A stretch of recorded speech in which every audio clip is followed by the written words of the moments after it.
Today is March 31st, 2021, and we are here with Peggy Thomas, who is running for Board of Regents for the Amarillo College Board of Regents. So welcome, Peggy. Well, thank you. I appreciate you asking me to be here.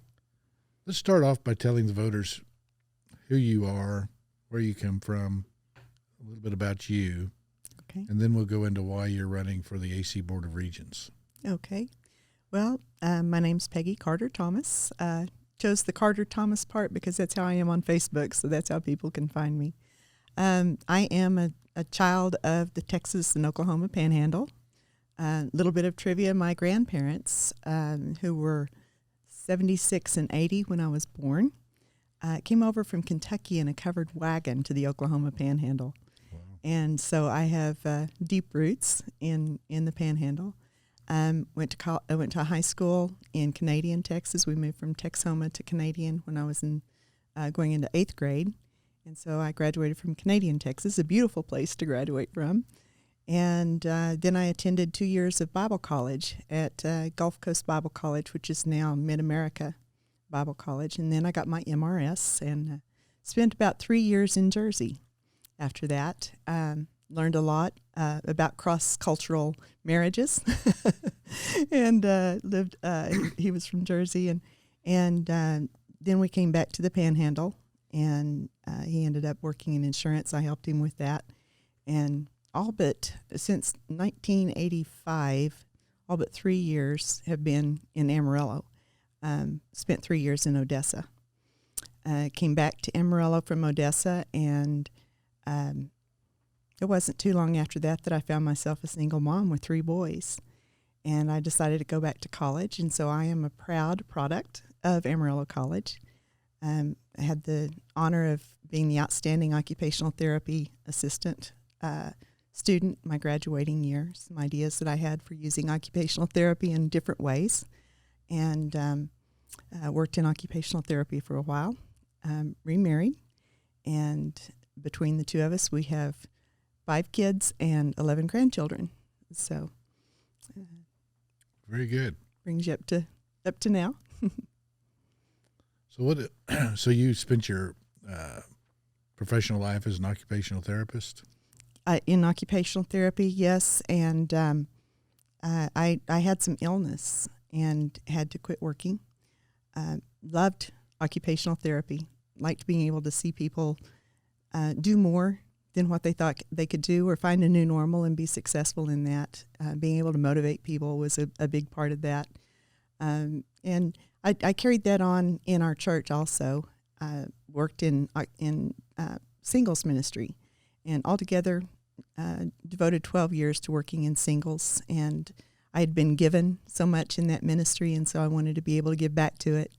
And we developed some lifelong friendships in singles, and I get to celebrate one of our singles just recently wrote a book and published it, and it was so great to see her come from I don't know anyone, I don't have any Christian friends, to writing a book, and being able to see people develop through those places in life is something that I find a lot of delight in. It's great. So what book was it that she wrote? You would ask me. It's Allison Wilbur. People can look that up on any of the places they would order books. I think there was quite a big order from Amazon. It just recently came out, I think, in the last week and a half. Really? So Allie she's a phenomenal person, and the book is about love and finding the love of God. And I wish I could remember the name of it. I don't have it yet. But I do look forward to reading it. She's just a phenomenal person. Some people would know her from being, I believe, the pastry chef at the country club, and she's now managing one of the Orange Leafs in town on Western. So you can go by and ask her what the name of that book is.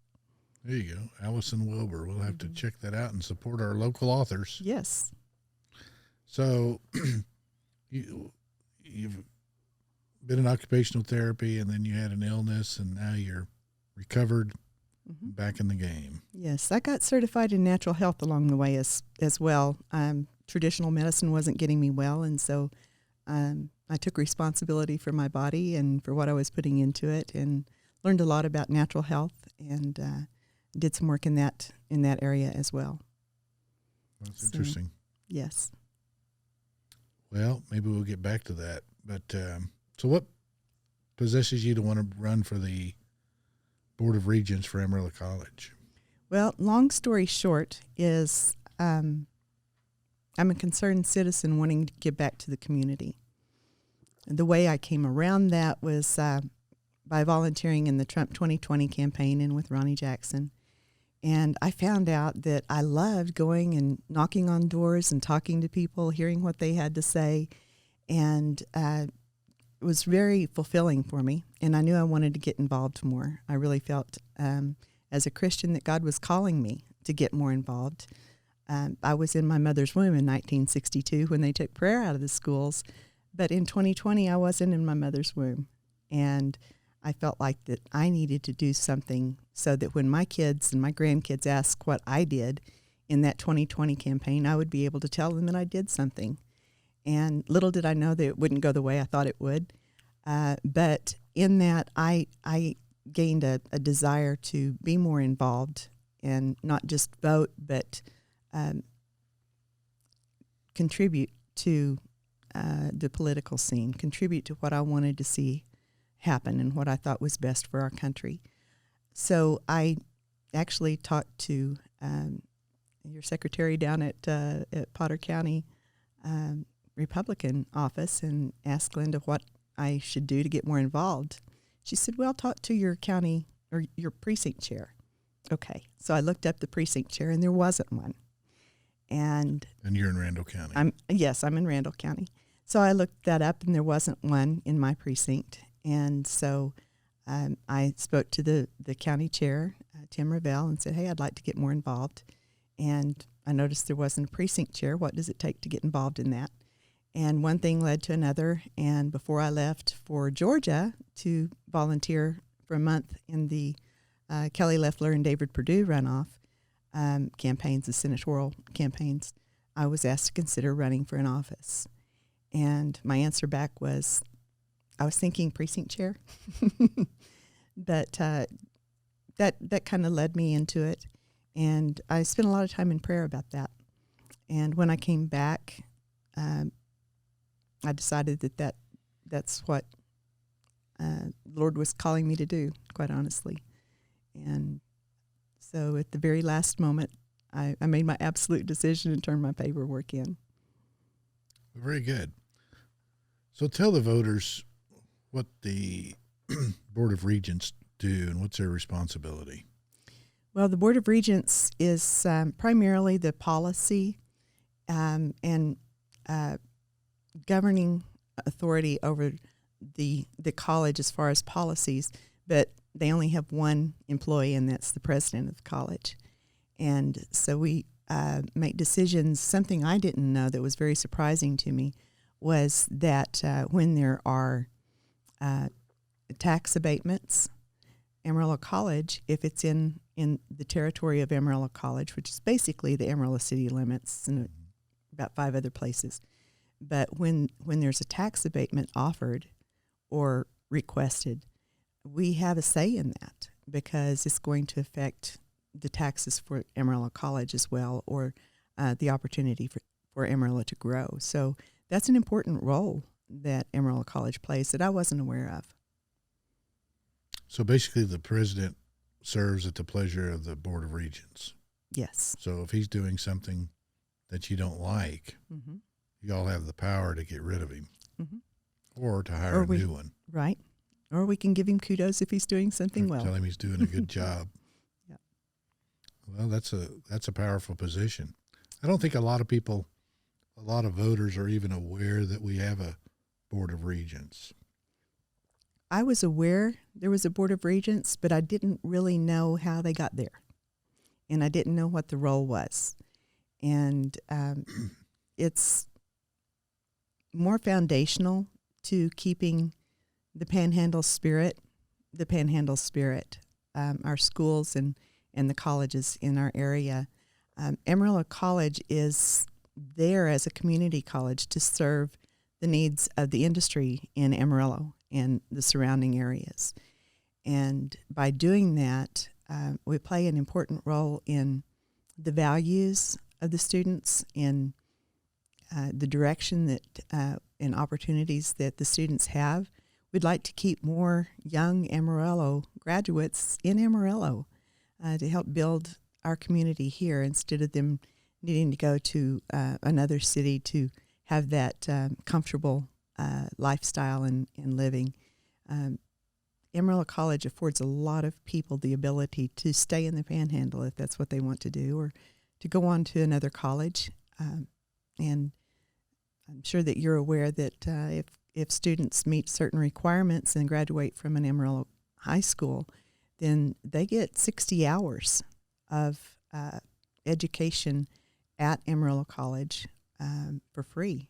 Now they have to file for their FAFSA and that type of thing, but in the end, they can get 60 hours of college under their belt, and that means a lot. Yeah, that's especially 2 years. That's 2 years of college and an associate's degree, especially if they've done some dual credit in high school. It goes a long way, and I think that's a great advantage if kids really grasp that, if their parents are aware of it and encourage them to grasp that. That means a difference in making a $10 an hour wage or a $25, $30, $45 an hour wage, and or go into business for themselves. We love entrepreneurs, and that's an excellent way to get a good start. And there are certificate programs. There are a lot of different programs, continuing education that we offer for the medical community and different ones. And I know Pantex uses Amarillo College a lot. And so we offer a lot to a lot of different industries in Amarillo. And we're looking at, I say we like I'm on the board already, but Amarillo College is looking for ways to expand and improve and jump ahead of technology and have students ready to graduate when the technology is here. I don't have any children college age yet, but I don't think very many people know that. Probably not. I was told about it about a year and a half ago. I had a patient that was telling me about the program and how it had started and the role that they had to play in it, and that impressed me. I mean, that to me would be a huge... It's a reason to have a child graduate. I would think everybody in Amarillo just about would send their kids for the first 2 years to Amarillo College. That's what we would like to see, and give those kids a foot up, and why not take advantage of something like that? One of the things that the college is wanting to do is just to increase the completion rates. And of course, COVID had something to do with the completion rates last year and the enrollment this past year. But I think it's a great focus to say, okay, how can we do things? What do we need to do? And that was something that I was impressed with, that they listened to students instead of just saying, okay, this is the way we're going to do it. They talked to students and said, what is it that keeps you from finishing your degree? What is it that is a roadblock for you? And they initiated a no excuses policy. And I think that's great. I have some outside the box ideas that I would like to add along with that. I haven't been trained to think a certain way. Another way of saying that is I don't have a 4-year degree or a master's, but I've continued to learn, and I tend to think outside the box. And that's one of the things that I think I can bring to the board is coming from the background that I came from as a single mom, going to college and returning back to college and doing that with 3 kids and being involved with singles ministry at the same time. It was not easy. I learned to pinch pennies and I learned to make dollars stretch. And I think that's something that if we can do it at home, then we can take that into the workplace and into the arena of spending other people's money in tax money. So you didn't make excuses. I didn't make excuses. Well, that's good. I find a lot of people that we deal with in different aspects, particularly politics. You can't get by with it in business, but they have excuses as to why you can't do something. I don't like to hear why someone can't.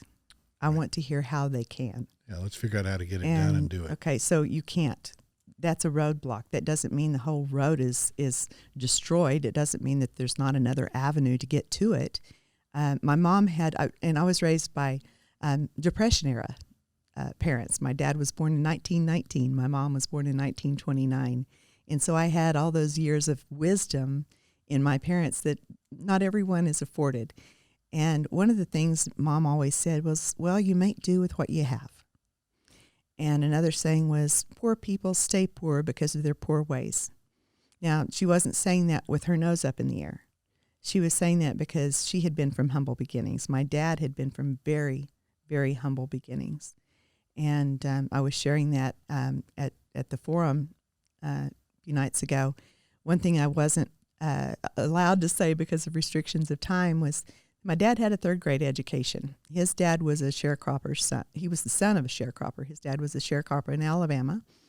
And he picked cotton, hoed cotton. They even felled the trees, the oak trees, and pounded them and stripped them and made the baskets that they would carry to their side to put the cotton in. And Dad had to quit when his dad died when he was fairly young, and he quit school in third grade to put food on the family table. That didn't hold him back. And as I said, he kept falling forward. If he had something that happened, and he had a lot of rough roads in life, but he kept falling forward. He never made excuses for himself, and he never quit. He started all over at the age of 50. And at the end of his life, he had 2 U.S. patents in a third grade education. And an engineer told me, he said, your dad was one of the smartest men I ever knew. Another friend of the family that was instrumental in e-commerce that we know today told me, your dad was the smartest man I ever knew. And he parked in the same parking lot with Hewlett and Packard. Dad was brilliant. And I like to think I got some of that brilliance from him. But the attitude that he gave me and that Mom gave me of, don't look for what you can't do. Look for what you can do, right, and do that. It was a valuable lesson that I got to learn from them. Yeah, I always hear people say life's rough, but I always think of that old Charlie Pride song, and then it just struck me even when I was a kid. And he says, life is rough compared to what? Yeah. And I thought, that's a good point. I just read something on Facebook that one of my friends, Tom Sherlin, had posted, and I said, yes, we've got COVID-19 right now, but we don't have the plague that happened. We have anesthetics for pain. We have a lot of things that in every generation, in every epoch of time, there has been hard times, and that is something that we can count on. There's going to be good times and there's going to be hard times. What do we do with the good times? How do we handle the bad times?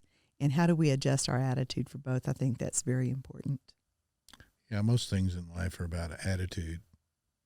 Yes, I like the Chuck Swindoll. Are you familiar with the Chuck Swindoll quote? I wish I could quote it verbatim, but he was talking about Yo-Yo Ma, the concert. I believe he played cello. Somebody that's in orchestra might be turning over right now. But I know he had 4 strings, and as he was playing a concerto, one of the strings broke, and everybody in the audience just, and Yo-Yo Ma continued to play, and another string broke. Long story was the 4th string was the only one remaining, and he finished that concerto on 1 string. And Chuck Swindoll said, that's the way life is. Sometimes we've got that 1 string to play on. And he said he was convinced that attitude was more important than anything. And he mentioned so many different things. And it can make or break a home, a church, a business, a nation. And he said what we have is that 1 string to play on, and that's our attitude. And I heard that, gosh, it must have been in probably 85, and it made such an impact on me. It is all about attitude. Yeah, they say your attitude has to do with your altitude. Yes. Yes. Well, we're 3,600 feet in Amarillo, so we ought to be doing all right. We're pretty high. But no, I think Amarillo is a great community, and it's great that we have institutions like Amarillo College. Yes. And at one time, and I haven't heard lately, but Amarillo College was ranked as one of the best, if not the best, community college in the country. Is that still the case? Yes, it's top 10 by Aspen. And Little Bird, with the name of Dr. Lowry Hart, announced at the last Board of Regents meeting that we'll know mid-May if we've made it into the top 5 from the Aspen Institute. And, people can go and look up the Aspen Institute and see what it's all about. But that distinguishment is very well earned, and they have a set of metrics that they use. Again, I encourage people to go online and look up the Aspen Institute. But yes, top 10 in the nation. I think there were, I know there were over 1,000 community colleges considered, and so that's a high honor. Yeah, that's what, top 1/2 of 1%. Don't make me do math, but I think so. Yes. That's pretty good. Yes. So what do you think needs to be improved at Amarillo College, and how would you implement those improvements? Well, like I said, I think Amarillo College is doing a lot very well. One thing that I was very excited to see them doing is they're moving toward a learn and earn type program. Mm-hmm. And I saw that several years ago, and we went on vacation to Branson, Missouri, and someone recommended that we go to Branson's, to the College of the Ozarks in Branson. And they had a great restaurant. Well, as we got to talking and looking around, we realized that everyone that was working on that campus, whether it was in the stores or the restaurant, or they had some lodging, but everything was built by students at the college, was managed, and students worked at all of those different places. And they call the College of the Ozarks Hard Work University.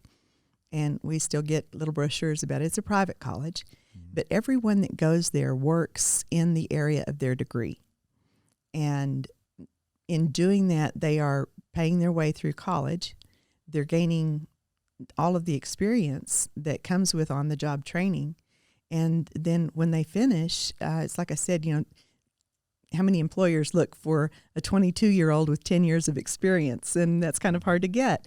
But it concentrates it so that they do have years of experience in the area that they're wanting to go into before they graduate.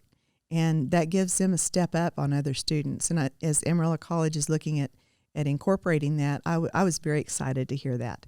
And I think that's an excellent opportunity for students to do, whether they're going to complete a program at Amarillo College or they're going to go on to a 4-year college. Yeah, we used to call those kids farm kids. Yes, very much so. But that's a problem, because people grow up in town now and they don't learn responsibility. Right. They don't learn any skills other than cell phone. Mm-hmm. And so they can't do it on a screen. They're not interested. Right. So that's a big problem, I think. I think so too. I was a big proponent of my kids earning their own car. Way back, my kids are getting older, one's pushing 40, pretty close. And they all had a paper route in the afternoon when Amarillo had an afternoon paper, and they would throw the papers. But I wanted to teach them excellence in customer service, and so they would drop the paper just right outside the door. So if someone opened their door, they could bend down and get their paper.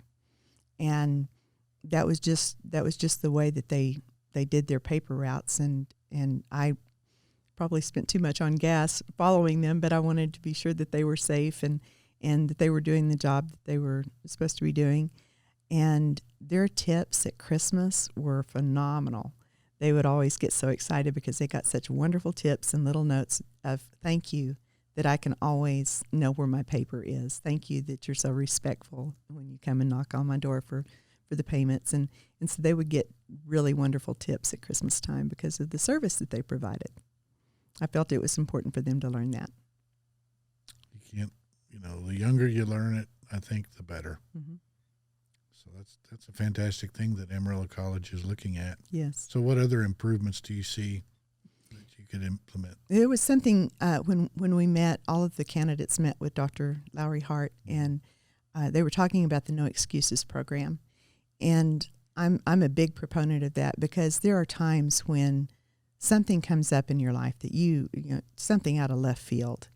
And they found out in talking with the students that a lot of the things that kept them from finishing and completing their degree was external things outside of the college campus.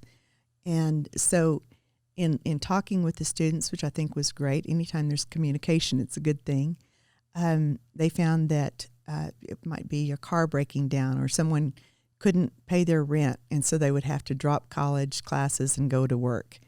And so they developed a no excuses policy and using community services and having a pantry and place on campus that they could help the students with unexpected financial emergencies. And I think that is a great program to have. The one question that I had comes from my background in listening to Larry Burkett, who taught Dave Ramsey. But Dave Ramsey used to listen to Larry Burkett probably about the same time that I was listening to him on radio. And I asked if there is, within that program, some education on budgeting and helping students learn the difference between discretionary and non-discretionary spending. Because if we're helping someone that's got a pair of $250 Nikes and maybe nails done or hair extensions or eyelashes or tattoos, perhaps they're spending perhaps they had more money than they realize, but they're spending it in a way that's not going to allow them to finish college. And so and I don't know how practical it is. I'll find out after I get there. And I don't set those policies again. I can suggest things, but it's Dr. Lowry Hart that does that. He's our one employee. But I would love to see something incorporated into that where, let's say you get sick, you go to the hospital, stuff piles up and you don't have a way to take care of it, and you're looking at having to quit college.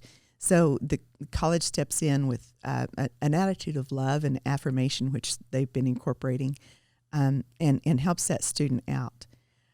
I think the next step that would be helpful in that scenario is to say, hey, let's get you into a short budgeting class, maybe once a week that works in between classes or something like that. I don't know the practicality of all that. But if they come again for help, then we can say, let's take a look at your budget.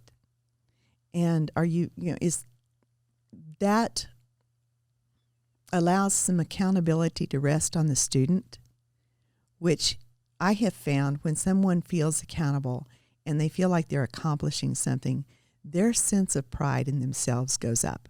Mm-hmm. They feel like they're doing all they can. And that significant feeling of, I'm doing these things right. If something comes up, then let's help them. Let's help them again. But if they're getting a lot of money, they're borrowing a lot of money, maybe we need to help them look at ways to save some money, ways to put aside some things. And that's not always possible, but if possible, help them to learn how to start managing their money so that when they do get a lot of money after they finish their degree, and they can start saving up and using those skills that they learned at the college level to carry on through life. Yeah, I guess we tend to take for granted that people just automatically know these things. Mm-hmm. Not everyone does.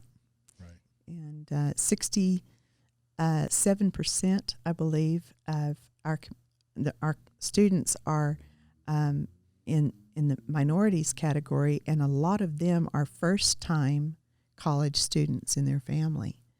And not that someone that, again, my dad didn't have a college education, and he did well, but in certain instances, their family may have been struggling for a long time generationally.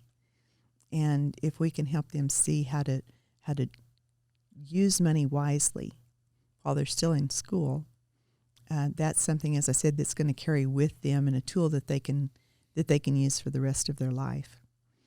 Some of the things that I would do. I'm wanting to look deeply into what sports as they're coming in this next year. How can we maximize the use of sports to retain the students and help them get through completion?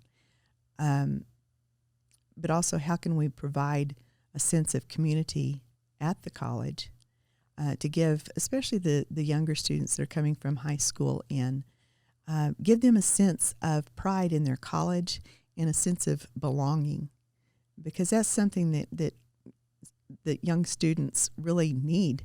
They need that sense of, this is my college, ownership and belonging. And I think that sports may be able to offer that.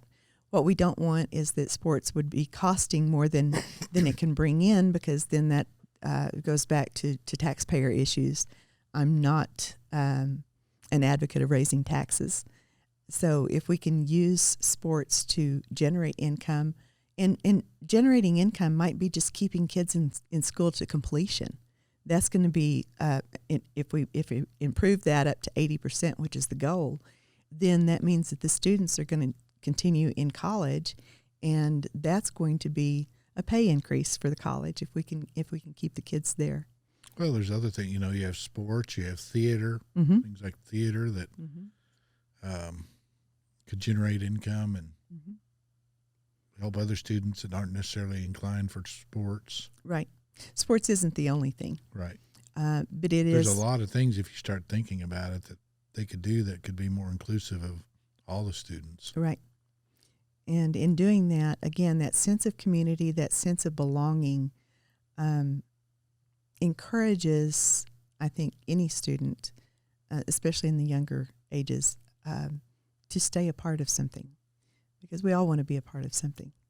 And if we can take pride in the college, and as a student take pride in belonging to that college feeling, I think they're doing a good job of trying to make the students feel cared for and an atmosphere of love. I think that's important.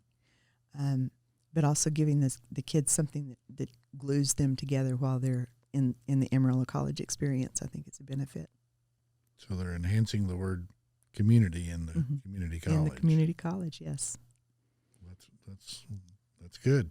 And speaking of community college, as I said earlier, the community college is there to serve the industry and the city. Right.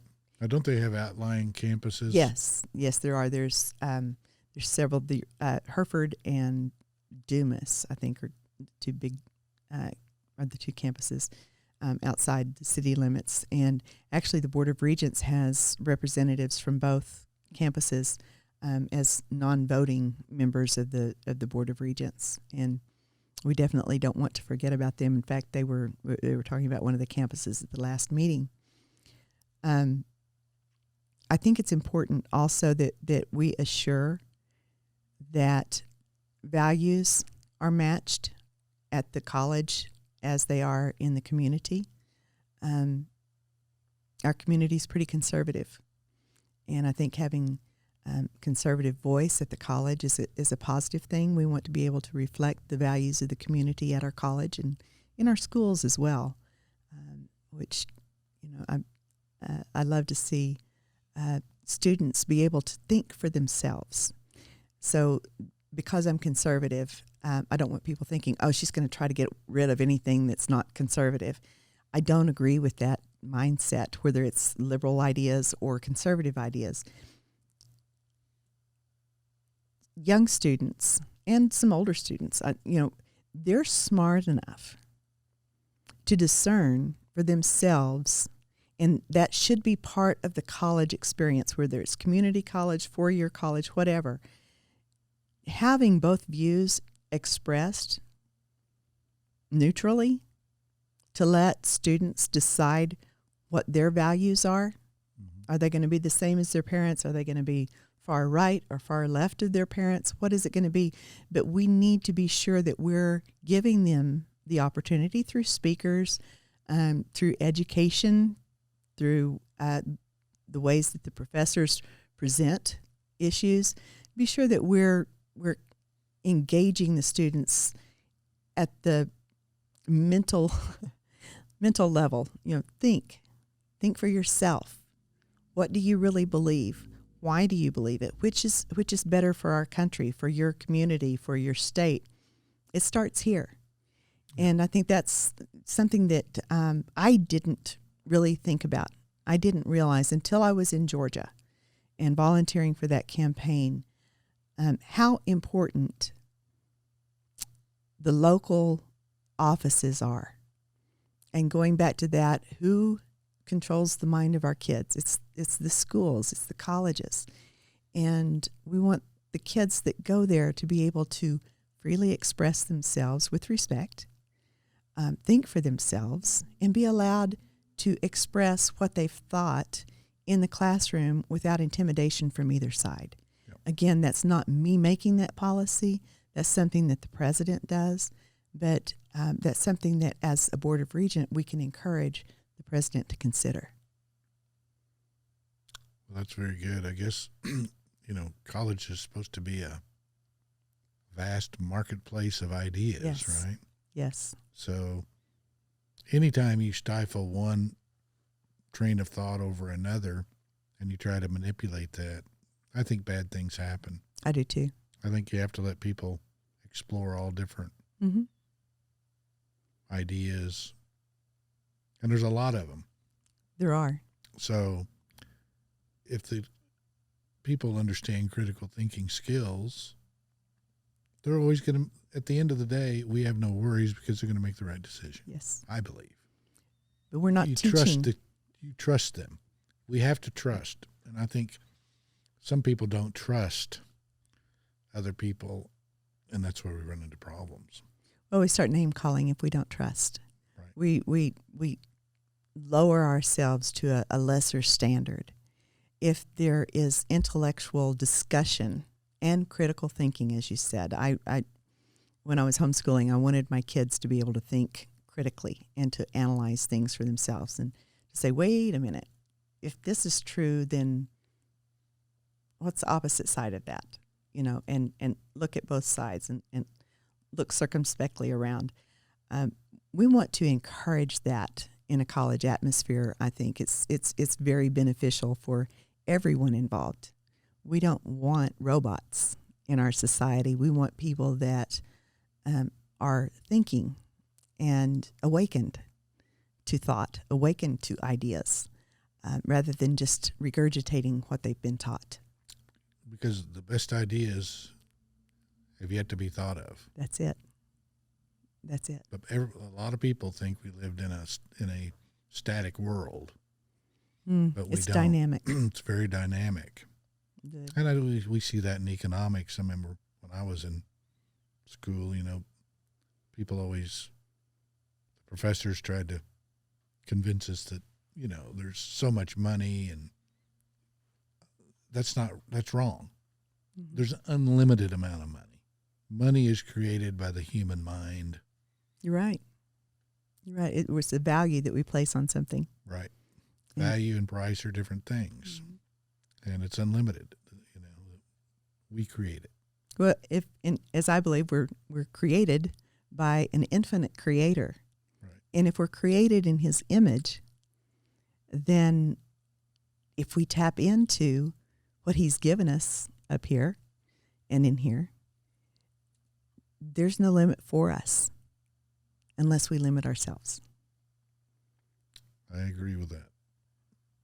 Well, that's good. So it sounds like we have some good, competent people running for the Board of Regents that have the best interest of the students in mind. explain to the voters how this process works on voting, because it's a little bit different than for most races, like the mayor and the city council members. Explain to the voters how many people are running and how the voting process works on that. Okay, so we've got every 2 years, there's nine regents that are voted for, and every 2 years, 3 members of the board are up for election. And this year we have 2 that are returning and 1 open seat. But when you say returning, does that mean they don't have a competitor? Excuse me, I didn't say that correctly. Thank you for checking me on that. There's 2 that have that are up for re-election, right? And so there's 1 seat that's open, but all the seats are actually open, and every voter gets 3 votes. They can use those 3 votes any way they like. And so they can vote 3 times for 1 person, and it's legal. 3 times for 1 person. They can give 1 person 2 votes. Is this Texas or Georgia? Well, this is Texas, just in this instance. And I laugh and tell people, this is the one time you can vote more than once for me, and it's legal. But you can vote twice for 1 person, once for a second, or you can give 3 votes to 3 different people. At the end of the day, on election day, the top 3 are the new regents for the next 6 years. And so it's not a light thing to elect a regent, because they are there for 6 years. It's a long time. It's like a senator. Mm-hmm. And so it takes a lot of commitment, a lot of thought before you put your name in to be a regent, because it does commit 6 years of your life to that position.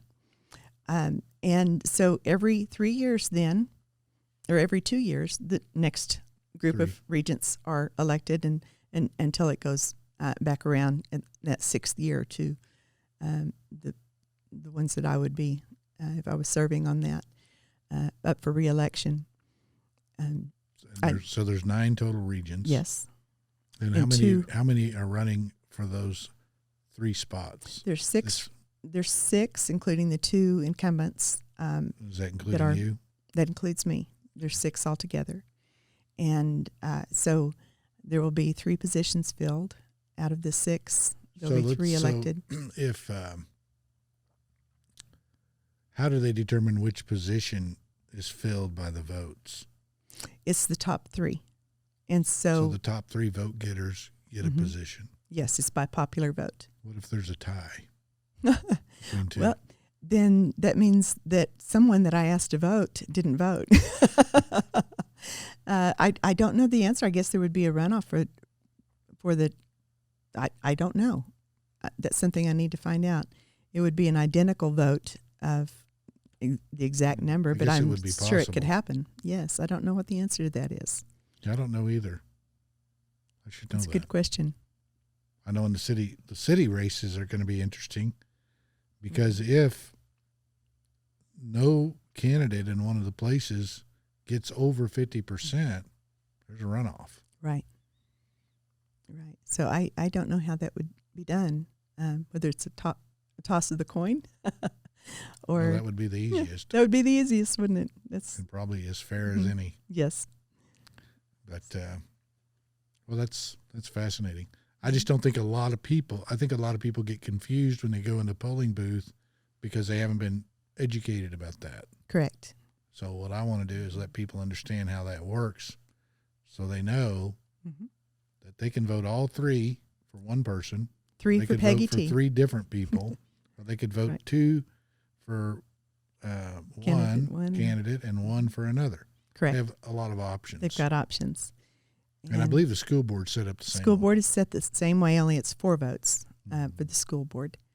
And so that's the only 2 that you can do that in Amarillo. And so I like to tell people that I'm the only confessing conservative. And if you want a conservative, then I'm asking for the 3 votes. And like to say, vote 3 for Peggy T. But seriously, if people are wanting a conservative, a fiscal conservative, in that position, then I would like for them to consider giving me those 3 votes. So when you say you're a conservative, what does that mean? Okay. I know that conservative can mean a lot of things to a lot of people. I don't like the idea of raising taxes. Like my mom used to say, make do with what you have. It means putting some money back for things like maintenance instead of waiting until you have maintenance and then wanting a bond election for some more money. Conservative to me also is conservative in values. I am a very strong pro-life individual. I believe that life starts at conception, and a woman's choice can be prior to conception, but once God puts a baby in that mother's womb, that's a sacred place, and that child has every right that you and I have, the right to life, to liberty, and the pursuit of happiness.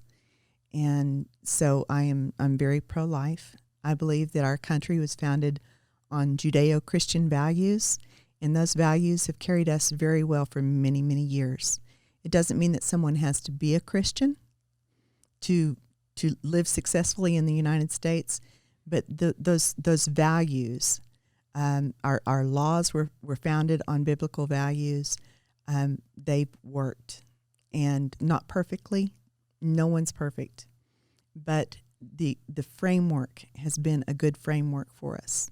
Well, the laws were perfect. Just the laws were perfect. Like the people aren't. Right. And the politicians like to water them down. Yeah, they like to bend them a little bit, don't they? If everybody just kept the 10 Commandments, we'd have 0 problems. And did you know that the 10 Commandments, they're hinged on 2 things, Jesus said.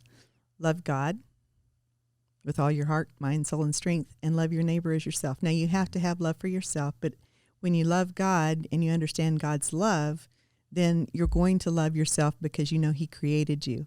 Right. And you do that by following the 10 Commandments. Right. And you do those 2 things. You love God with all your heart, soul, mind, and strength, and love your neighbor as yourself.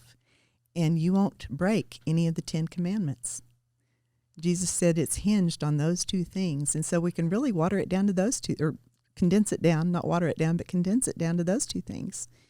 And if we do that, we're going to come into unity. And that's a heartbreak for me right now, is our country, even our political affiliations, everything is so splintered. And well, I don't know that it's necessarily as much as people think. I think that the media portrays it that way. They tell us that we're divided, but I don't think we really are. Not as much as what's being purported. I think we all basically believe in the same things, and to me the biggest problem is getting the voters to be engaged and to show up, because they'll make the right decision. I mean, I trust the voters 100%. Yes. I'm just trying to get them to understand how important it is to come to the polls and to be informed and to put their 2 cents in. Yes. That's, if everybody would do that, a lot of problems would vanish. But people get complacent. They do. They don't understand. And I think it's both parties they don't really want people engaged because they want to be in control. And I think that's a problem. That's sad. So I'm trying to change that here in Potter County. So hopefully we can be an example to the rest of the state, and we already are, because we're getting more participation than anywhere else in the state. So we just want to keep it up and get the people, the voters, informed, engaged, because it's all about the voter. It is. They have the power. It's for the people. They just understand that if they would just exercise it, they can change the world. Yes. And, in that, if I can add to what you're saying, because I agree with what you're saying, and I think there's far too few people that they don't understand the power they have in a vote. They think their vote's not going to be counted, and that's a subject for another day. But you can't count a vote that hasn't been cast. And that's what I told them in Georgia. A vote that has not been cast cannot be counted. That's right. And so the vote is very important. But I want to add a little bit more to that. If someone has a candidate that they feel strongly about, I want to encourage them to consider, and not just for me, but consider voting with your pocketbook too. Maybe $5, $10 to a candidate to help them with the expenses of running the race. That's a way that people can vote also. It doesn't have to be a large amount. If a bunch of people give $5, that can make a huge difference in the outcome of the election. Because if we can have a wonderful candidate, but if they don't have the money to fund themselves, then those few bucks here and there can make a big difference in how many signs they get out, or whether they do a commercial or not, or whether they are able to get a group of people together to speak to them and feed them. There's lots of different ways that people can get involved. One of the sad things for me as a Christian is something that I felt like God spoke to my heart was, I've given you this land. But the Christians, his people, haven't been salt and light to preserve the land. And so especially I would like to speak to my group of people as a Christian and ask people to get out and vote their morals, vote what's right, vote what's biblical. And you may not be your favorite candidate as far as personality. People might not like my boldness that I can have at times. They might not like how I say something. But I hope that they can know that what I say is true. And what I do is with integrity. And I realize that I'm not getting elected to have power. I don't have any agendas. I don't have a business that's going to be built up because I am serving on the Board of Regents. I'm not getting a big income for it. It's one lunch every month. I'm doing this to give back to our community, to preserve our community.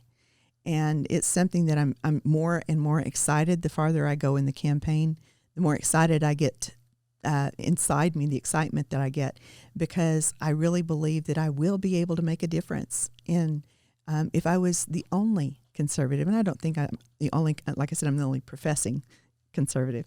I think there may be some people that haven't really expressed themselves yet in a conservative way. But by getting involved and by putting my neck out there, I'm excited about what can be done.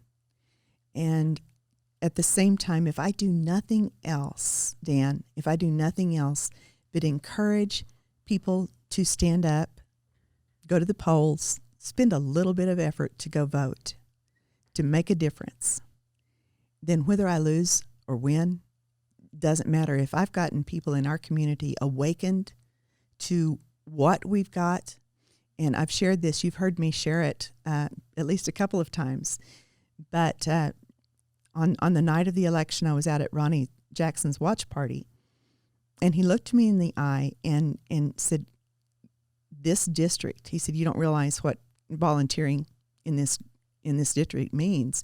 He said, there's 3 districts in Texas that carry Texas red. And Amarillo is the most conservative.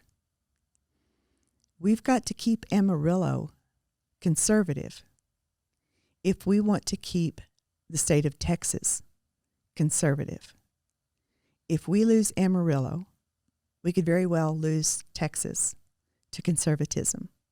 If we lose Texas to conservatism, then we don't have a chance for the United States. So is the voter in Amarillo a nationally significant voter? Yes. Yeah, a lot more than they think. Yes, more than people realize. And so, if someone's listening to this, I don't care whether they're in favor of me serving on the Board of Regents or not. If they can't take anything else away, I want them to understand how significant and how important putting conservatives in all aspects of the political arena in Amarillo, how extremely important that is for our country, because I love our country.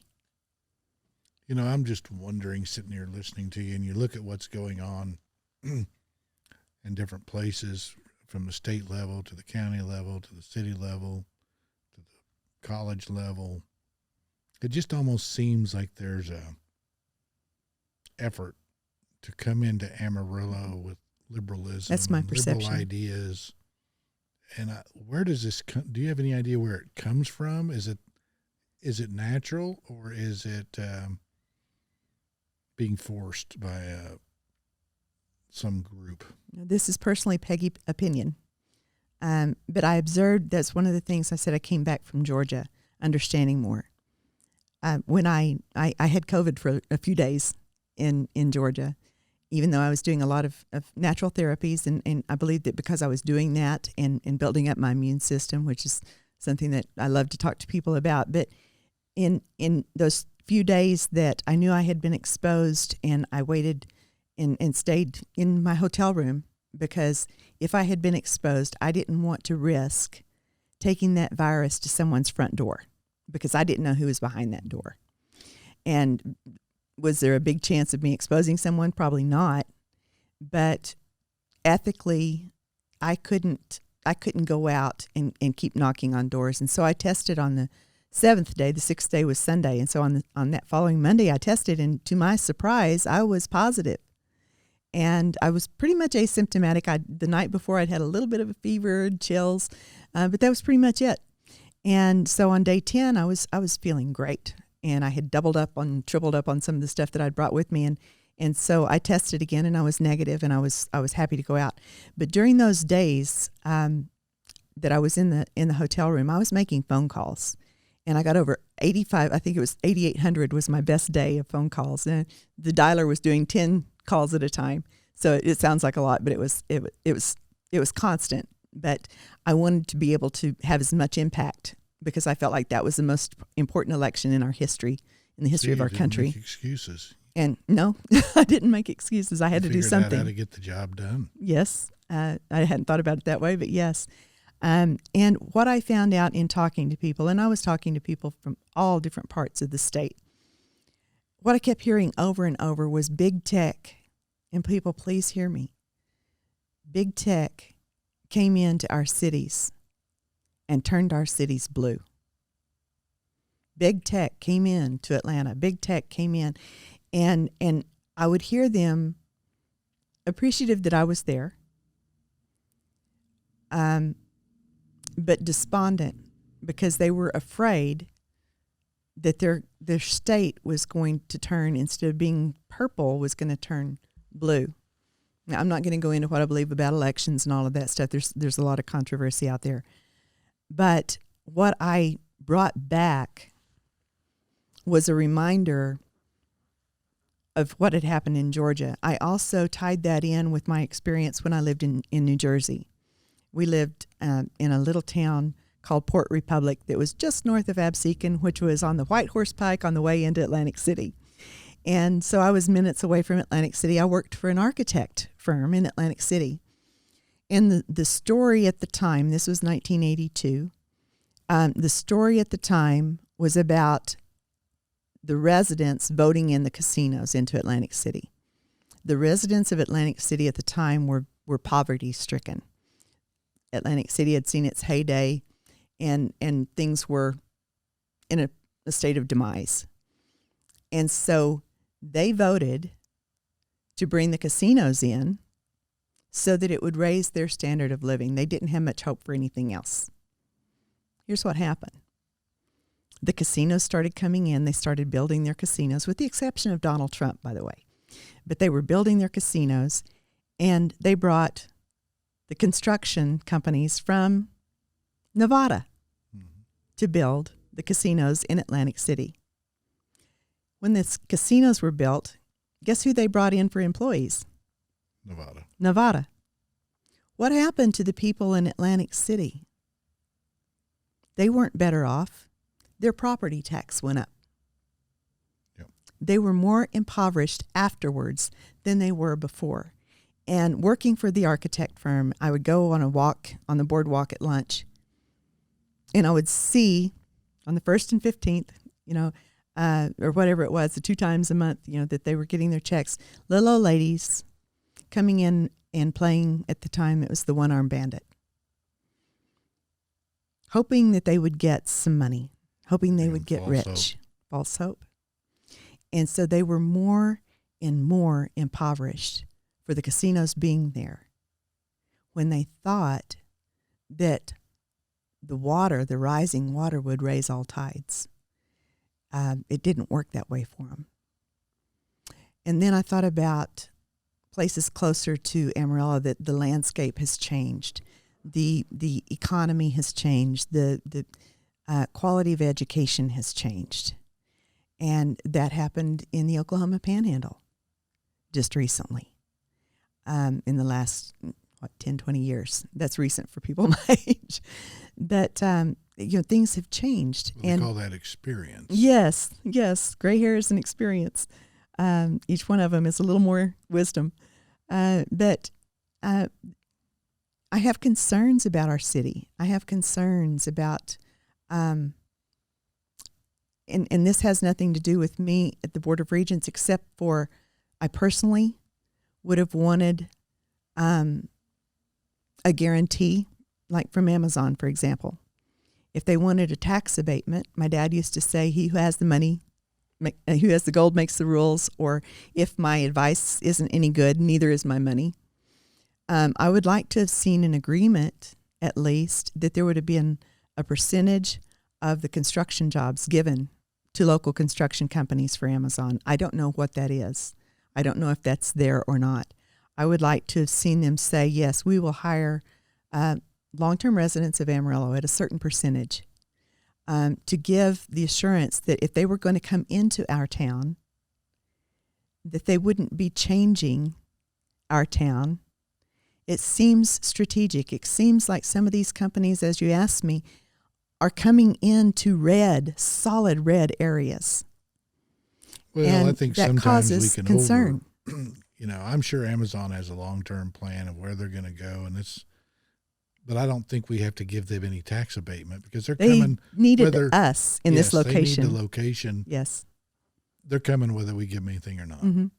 I think they would have been here either way, personally. But I like to see. And I would think it would be very unbecoming of any company like that to come into an area and say, we don't want to pay taxes to your schools, and we don't want to pay taxes to your community college. Mm-hmm. We're going to make a lot of money here, but I would think, and I don't know that they did that. I don't think know they either. did that. I think they did some sort of county or maybe city tax abatement for a period of time. I'm not sure the details on that. You'll have to watch the mayor. Yes. And see Explain what that. Candidates are going to be more up to speed on that, and some of the city council candidates. But that would be appalling to me if they did that. Mm-hmm. But to me, if a company has to ask for a tax abatement, what's that tell you? That they're financially challenged. It's what you would think. Well, either that, or to me, it tells me that your taxes are too high. That's a good point. I hadn't thought about it in that way. We know that Amazon was not hurting for money. No, they seem to be doing okay. No, but they aren't exactly friendly to our values in the Panhandle either. Yeah, as far as the, it's a public company. Yes, it is. So you probably have conservative organizations own stock in Amazon, as well as your teacher's retirement fund and everything else. So that's a good it's point. a public company. Mm-hmm. So, I would just think that wouldn't be wise to ask for those tax abatements. I think that would backfire on them. But then it's incumbent upon our city council and Board of Regents and the AISD board members, they need to be watching them and say, make sure that they're not doing anything that would imperil our values. And watch that. We have a wonderful group of people in the Panhandle, and a good set of values that most people embrace. Right and wrong. a sense of right and wrong, a sense of good and bad, a sense of compassion and love, a sense of community. We have a lot of really good things that I don't want us to lose. I don't want us to lose those. No, because we can go out there and cut their power off pretty easy. Yeah. But, I mean, we just need to be careful. But, I mean, I see it coming in from all different directions, and it's been happening for a long time, whether it's through our building safety, just saying we have to follow UN guidelines. I'm like, I'm not doing it. Yeah. What does the UN have to do with the United States? What does the UN have to do with the U.S. or Texas? Yes. Especially Texas. Yeah. And I don't think we should follow the UN, and I don't think we ought to worry anything about what the United States has to say. It's Texas. We in Amarillo should develop our own systems. Yeah, we can learn from others, but we don't listen to anybody. We shouldn't be listening to anybody. No, we should be deciding what's good for Amarillo. We should do what's good for Amarillo and our community. And if other people want to take up our way of doing things, that's fine. And learn from us. And learn from us. But we don't need New Jersey telling Texans. I agree. Nor do I think as a Texan, I don't want to tell somebody in Connecticut what to do. No. I mean, to me, it's about each individual state and then each individual county in that state. The county's where the real power is. Mm-hmm. But we've gotten away from that because of the media. It drills into people's brains every day. All they do, they get up and they flip on the television and it's national news. And they think that's important when it's 100% not important. That was my mistake, Dan. Honestly, that was my mistake. I don't know, and I've laughed and said, someone of great importance in Amarillo could come up to me and say hello, and I wouldn't be intimidated by them because I wouldn't know who they were, because I have been more nationally minded, a little state minded, but more nationally minded, it's your to the Board of point Regents. that I didn't know what was going on. Yeah, it's the Board of Regents and your school board that are the most important. It really and then is. Your city council, and then your county commissioners, and then your county elected officials, in that order. I mean, agree. The school board is probably the most Huge. important position. So I'm going to look up to a school board member or a Board of Regents member or a city councilman, I think, is much more important as an individual office holder than a U.S. congressman. I or agree. even a U.S. senator. I agree, because it's what happens locally. All politics is local. That's Who right. said that? Tip I'm trying to O'Neill. remember. Yes, Tip O'Neill. And it's very true. And, when I was looking at the Board of Regents, I saw it as a little bitty piece, an insignificant piece. But when I'm elected, I don't work for me. I don't work for the president. I don't work for the college. I work for the community. Mm-hmm. And you're being able to representing the voters. Absolutely. And I always use the term voters is because if you don't vote, then you've abdicated your right. You have no griping complaints. You're out. I mean, yeah. But you need to get informed and vote, and then Peggy will represent you. Absolutely. So I guess then I need to ask, if someone comes to me, did you vote? Well, you should. No, seriously. I should ask them, but I still serve everyone. Right. In that position. But I used to tell my kids, vote so you can complain, because you have no right to complain if you don't vote. But there's so much more to it than that. There is so much more. I think people are starting to wake up a little bit. We're getting more voter participation, and I'm going to try to get more voter participation by getting the stuff out to the voters so they know that there's an election.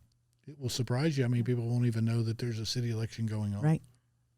But the national stuff gets all the media hype, and you have such a lesser say in that election. Right. But each individual has so much greater say the more local it is. I heard Jeremy File speak about that. And he's a local pastor, and he said he compared his influence of his vote, and I don't remember what the exact numbers are, but his vote in the city election is 7,500 times more powerful.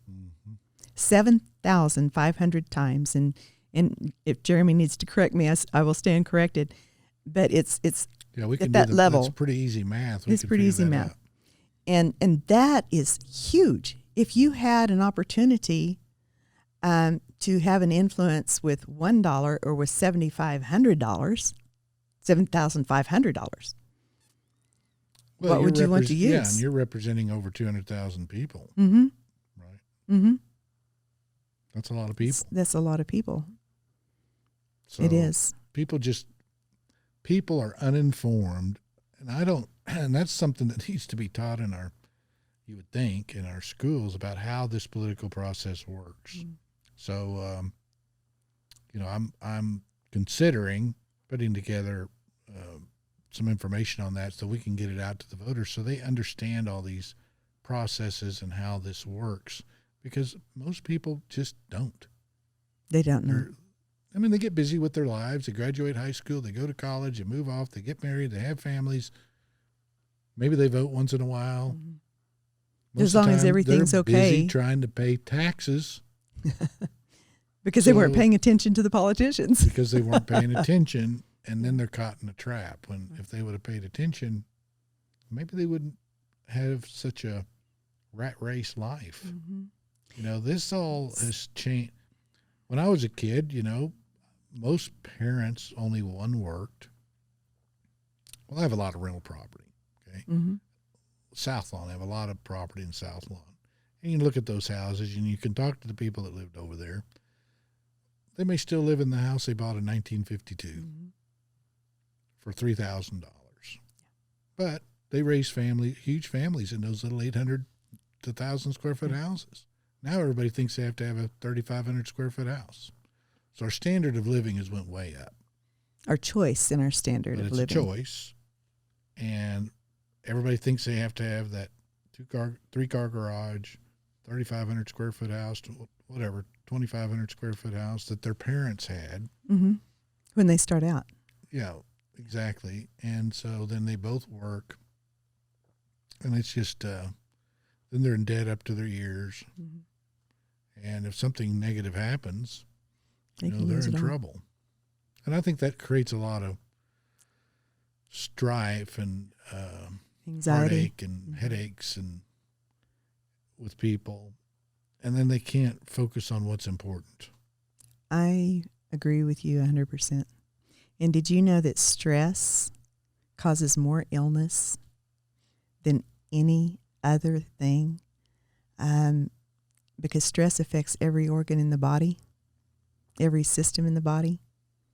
And when we put ourselves into debt, whether it's in the home, it comes out of the home. It comes then to churches, to organizations in a town, to a city, to a community, a state.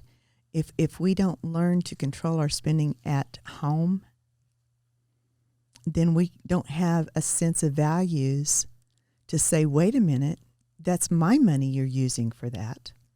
That's not okay. And then if we don't understand that, then we don't hold our government agencies accountable. And my grandfather, during the Great Depression, he wouldn't take money from the government. He didn't think it was right. And there was 11 kids. My mom was the youngest. He didn't think it was right to take money from the government and take it from other people and the government take it and then give it to others. I did a debate in college when I went back. This may stir up a hornet's nest, but was the New Deal a good deal for the United States? And my argument was no, it was not. And the reason for that was prior to the New Deal, when someone had an issue, if they fell on hard times, where did they go for help? They went to community church. Mm-hmm. They went to the church for help. And maybe they got more help than they thought they were going to get. Mm-hmm. But it held the community together. People in the community, in the churches, that was the hub of the community. And help and love and compassion, hospitals, that's where most of the hospitals came from, was the churches. And they went to God And I'm not saying everyone has to believe in Jesus, but a knowledge of someone greater than you.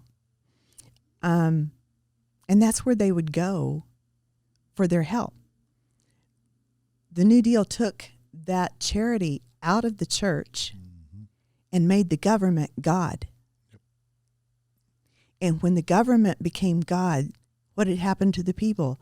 They started looking to the government for their help.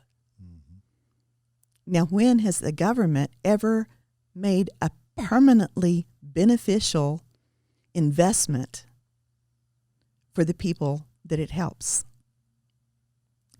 You see communities that are impoverished, and the government's supposed to be helping them. Yeah. But they don't get better. Well, that's by design, I think. I do too. That. I experienced that when I was a single mom. I did get government help to go to college, and I would tease some of my family and say, thanks for putting me through college. But I was only on government help for a limited amount of time. Now, I could have never been with my kids, but my kids were a high priority for me. I had chosen to stay home with them. And I knew that if I could devote that time, then I would be able to provide for them. And I chose something that was going to be able to pay me enough to provide for them. But in all honesty, when I got up to the edge of that cliff, graduation, it was scary. Because this was the edge, and this was graduation. And here was making enough to provide for my kids and myself and keep them insured and everything. I might as well have been trying to jump the Grand Canyon. There was a chasm so wide and no stepping stones. And we need stepping stones. And I think the Republican Party is the ones that can do that, because it hasn't happened on the other side. And my observation was, just like, in my opinion, and since I'm in a hornet's nest anyway, I'll go ahead and stir something else up. My observation and belief is that pharmaceutical companies are not getting people well. They're keeping people vertically ill because people don't want to take responsibility for their own body. Now, there are exceptions to that. And I've had to be on medication at times, so I'm not downing it completely. But if you look at the patents that come out, it's keeping people vertically ill, constantly on medication. And who does that benefit? The pharmaceutical company. If people are kept permanently in a place of poverty and dependent upon the government, who does that benefit? It doesn't benefit the people. It's benefiting someone else.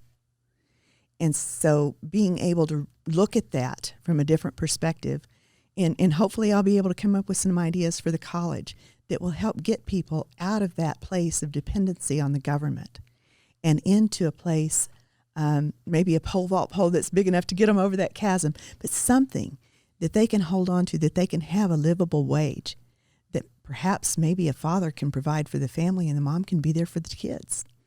Wouldn't that be wonderful? Well, to me, that's why people get educated, so they can do Yes. that. So now we educate people to become more dependent. Mm-hmm. Like, this doesn't make any sense. Well, I saw moms that in my program, in the occupational therapy assistance program, that got right up to education, and then they chose another program because they didn't see that they could make it. They were too afraid to jump. And so they went to another degree program and another degree program just to stay on the government assistance. Reason this is going on, and it goes back to what we talked about in the very beginning, is responsibility, and we don't make people suffer the consequences of bad decisions. We don't give them freedom to fail. That's right. So when you're talking about single mothers and the abortion thing and all that, that's about responsibility. They chose to get pregnant. That's pretty easy not to. Mm-hmm. Well, it's very easy not to get pregnant. It's about as easy as you can get. You can say no. It costs zero. Yeah.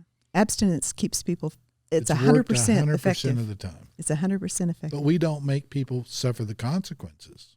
No. And that's the problem. I think part of that is idea that sounds cruel. No, it does sound cruel, until everyone goes back to the place of being able to take responsibility. Our kids don't know how to do that. If they can blame somebody else, all too often we allow that as parents. We allow them to do that. Yep. And to go into no excuses, as the college is doing, to take no excuses into the home and say, I'm sorry. And maybe I see no excuses a little differently than some do. I see it more from a conservative aspect of, you made that choice. Now own it, learn from it, and how can we move on?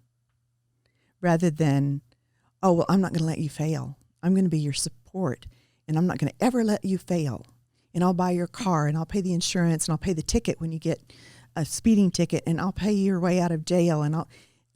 That is saying to a child, to a group of people, whatever, that is saying to them, you're not good enough to make it on your own. You need my help. Yep. And that's an insult to anyone. Yep. Now, my kids will tell you that I gave them freedom to fail. And one of them rode a bicycle to work for a few years because of a choice. But you know what? He's awesome today. He's awesome today. And it was the hardest thing I ever did. Oh, gosh, it was hard. But I allowed him the freedom to fail. And he is an awesome husband, an incredibly wonderful father to a little girl that she's got him tied around her pinky. But he's doing things so well now. And my others, the youngest one said, you know what, I want to get my degree. He watched his brother struggle a little bit, and he just stayed in school. And the other one, my middle son he is such a people person, and he's in car sales now and doing well. And he went through some rough times, but he learned, and he didn't stop, and he kept going. And that's what, I feel like my dad gave it to me, and I've been able to give it to my kids. And I want to encourage others that they can do that too. Well, I think some people do it because they want control over others, and that's what really irritates me. Yeah. And I think that's so, and they know that, and they're doing it on purpose, and that to me is criminal. And Mm-hmm. we've got to stop it, and we have to expose it, and get back to what worked, Mm-hmm. and make people responsible for their actions. And then we have a really good community that we don't have to worry about. The question is how to get that stopped. But, it just skews everything. I've been saying for a long time, we need a constitutional amendment like we have a separation of church and state. We need a separation of business and government, because business is basically big business is basically taken over government. Mm-hmm. They're running the government, and that's basically what has destroyed every republic. Mm-hmm. Is corruption. You get corruption in, and you see it in our legislatures, you see it in Congress, and nobody seems to care. We've lost our moral grid. Yeah. When there's no moral grid, then every man does what's right in his own eyes. Then you have chaos. And then you have chaos. And it happened to Israel many times. And they would hit the bottom, and they'd learn their lesson, they'd call out for God again. Because God has a standard and a grid that he gives all of us in our heart. And when we ignore that, and when we say there's no absolutes, there's no absolute right or absolute wrong, then why can't, if I can kill the baby in my womb, why can't I kill you if you're an inconvenience to me? Yep. What's the difference? I don't think there is any. And so we make these issues national issues, but in fact is, if you have an abortion, I'm not going to know about it, but I shouldn't have to pay for it. right. I mean, and that's what the argument is about. Nobody knows it. Everybody thinks it's about abortion. It has to do with government money paying for it. That's it. Mm-hmm. It shouldn't be a national issue. It shouldn't even be a state issue. It's a personal issue. It's between you and your doctor. How am I going to know? I can't control what you do, and I don't want to, and I don't want to know. Mm-hmm. So why is it even an issue? That's between you, your doctor, and God. But the only place I differ with you on that is that baby that baby has to Yeah, but have I can't someone control standing in the gap. Yeah. And if it's legalized, then it becomes a problem. But I do agree. I don't want my money going to it. But that's what legalization, that's what the argument Mm-hmm. is. It's about government money paying Yeah, I for see what you're saying abortions. there. That's Mm-hmm. it's not about making it legal or illegal, Mm-hmm. except for the fact that it has to do with money. Mm-hmm. And Who's nobody paying for has what? ever understood that. Mm-hmm. But I think if you just said, there's some things you can't control. I can't control what people do, and I don't want to. Mm-hmm. It's their business to make it illegal. How are you going to punish them? Because you're not going to know. True. That's my point. I think we need to make, and this, of course, has nothing to do with But you Emerald won't College. have it if you don't But have if we it. make adoption more affordable, Yes. that gives a chance for that baby to But live. if you and- made people responsible for their actions, you wouldn't be having any abortions. Mm-hmm. Zero. You're right. So we always try to fix the wrong thing. Put the emphasis What's on the the wrong cause? syllable. Solve the cause and the problem disappears. Yes. So it's just interesting. I just don't understand how these things get so down the line. And I'm like, this is so easily solvable, Mm-hmm. but nobody has the courage to do it. Well, it's, having the courage to say no, or that's not acceptable. We don't have to be hateful to disagree. We can disagree agreeably and say, how can we find a solution that's going to work for everyone? We're not always going to get our way. That's not reasonable to believe that I'm going to get my way every time just because I believe it. But to be able to have discourse in a respectable way, not name calling, but conversation, reasoning together, we can come up with a lot of solutions. A little more logic and a little less feeling. Mm-hmm. Mm-hmm. I have a friend from India, and she's brilliant. She is brilliant. And all of her family are physicians. And one thing she says over and over is, in the United States, you go on feelings all the time. Mm-hmm. And we weren't taught how to feel. Well, there's a little bit of a blend in there that's good, but she's right. Americans are too emotional, mm-hmm. and they think that emotions drive fact. And fact has nothing to do with our emotions. It has nothing to do with our emotions. And so when we can look at it from that aspect, on the board, at City Hall, in our state, in our government, then we're going to benefit. But it's a concerted effort to do that. We've got to make that conscious choice to not be ruled by emotion. And it starts one person at a time. It starts in the family, and it goes out from there. That's right. That's why family is the most important entity. It is. And that's why I think what There's I'll an call attack. the enemy is trying to destroy the family. They're doing everything they can to destroy it. Well, and back to the government system.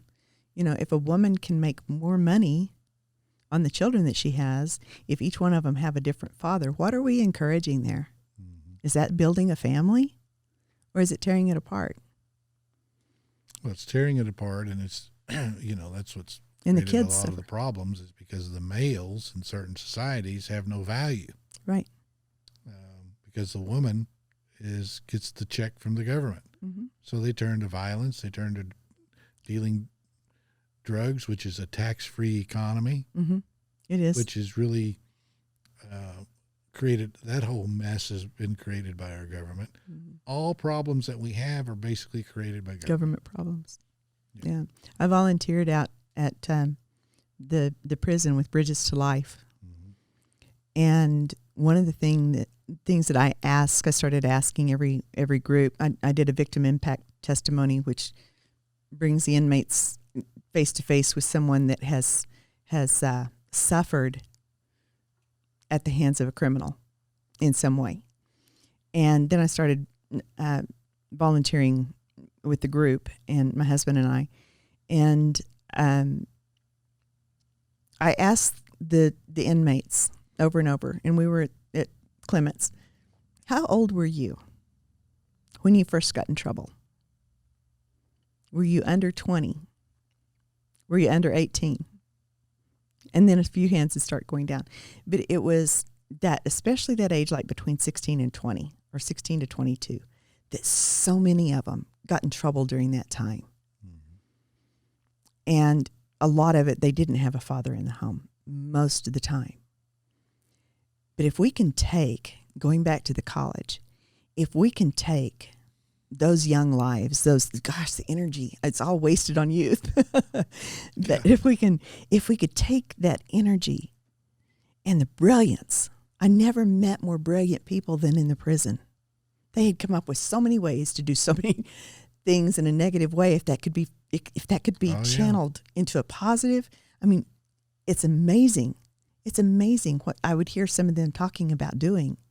And if we can take those youthful minds and give them that opportunity that Amarillo is giving in 60 hours of education at the collegiate level, at the community college, and whether it's a trade or a certificate or an associate's or the opportunity to finish there and go on to a 4-year college, if we can keep them in that community of education, in that community of Amarillo College, then what is that going to do for our society at large in Amarillo? Yeah, and build their self-confidence. Oh, absolutely. A lot of it is that I think they just lack that confidence. Nobody's told them they can compete with other people, so they think they can outsmart them by stealing or whatever. And it's a game probably for them, but they don't have a role model that teaches them right from wrong. So they need that role. They need role models, and they need to know that they can do it. They do. And build their self-confidence the proper way. The proper way. And, attachment is another issue that I've been watching in some of the riots from this last year. And I had a great conversation with someone in Georgia that was a lead counselor for a ministry. He was a psychologist. And I didn't know that at the time. He asked me, what's going on with the kids? That they seem to have no concern for other people's property. And I remembered something that Dr. James Dobson had talked about when my kids were young, was the importance of attachment in a baby's life. And without that opportunity to attach, they don't have the capacity for compassion. They don't have a capacity to feel guilt or feel responsibility. And at its most extreme, it's called reactive attachment disorder. And so many of the families that are one-parent families from the beginning on, they don't get to be with one person. The baby doesn't learn to trust because they're tossed from one person to another to another. My mom taught 3rd grade. Fascinating. It is, and it's worth looking into because it causes a problem for society. And so it's to me worth going with a little less, maybe not quite as big a house, maybe not the brand new everything, maybe an older car that you can pay cash for, and have time with those children. It's so much more important than what we've known. My mom taught, as I said, 3rd grade, and she said she could tell the moms that had to work from the moms that wanted to work just to get away from their kids. There was a difference in the children in the classroom. And some of those things formed what I chose to do with my kids. I knew I'd have time for a career after they were grown. And so I sacrificed. It was worth it. Sounds like you made some good decisions. I hope so. I think that's what, at the end of the day, the voters want people, they want to elect people that they believe will make good decisions. So how can the voters get a hold of you if they want to contact you? Okay. Well, my phone number, if someone wants to write a phone number down, is 806-236-0761. I'm on Facebook. Peggy Carter Thomas is my personal Facebook. And then for the campaign, it's Peggy Peggy dot the number 4 dot AC Board, or my website. I just lost it. Check out my website. It's Peggy we'll put it under the video. FOR. So yes, Peggy I think, FORACboard.com. I believe. Okay, you want to say that one more time? Peggy, PEGGY 4 FORACboard.com. There you go.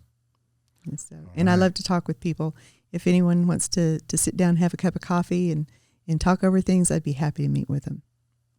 Very good. Well, we sure appreciate you coming by and visiting, and hope the voters got to know a little bit about you. I hope so. Thank you for coming. Again, vote 3 for Peggy T. Thanks. Thank you.